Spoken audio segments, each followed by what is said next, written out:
जी नासरीन भलीकार चवंदासीं breaking news है तव्हां सां शेयर कंदासीं। अॻूणो सदर आसिफ अली ज़रदारी चवे थो हमज़ा शहबाज़ खे वॾो वज़ीर बणाइण जी भरपूर कोशिश कंदुसि, पैसनि जी सियासत ते यकीन नथो रखां। ख़बर असां शेयर कयूं पिया। ब्रेकिंग न्यूज़ आहे। हमज़ा शहबाज़ खे वॾो वज़ीर बणाइण जी भरपूर कोशिश कंदसि।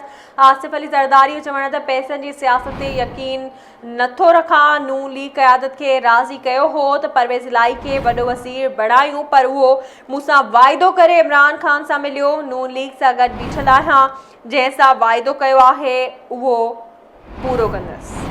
हिकु भेरो ॿीहर ब्रेकिंग न्यूज़ आहे तव्हां सां शेयर कयूं पिया। अॻूणो सदर आसिफ अली ज़रदारी चवे थो त नून लीग क़यादत खे राज़ी कयो हो त परवेज़ इलाही खे वॾो वज़ीर बणायूं, पर हू मूंसां वाइदो करे इमरान ख़ान सां वञी मिलियो ऐं नून लीग सां गॾु बीठल आहियां, जंहिंसां वाइदो कयो आहे उहो पाड़े ॾेखारींदुसि। हमज़ा शहबाज़ खे वॾो वज़ीर बणाइण जी भरपूर कोशिश कंदुसि। लाहौर में अॻूणे सदर आसिफ अली ज़रदारी जी सदारत हेठि पीपल्स पार्टी जी पार्लियामानी पार्टी जो इजलास थियो आहे।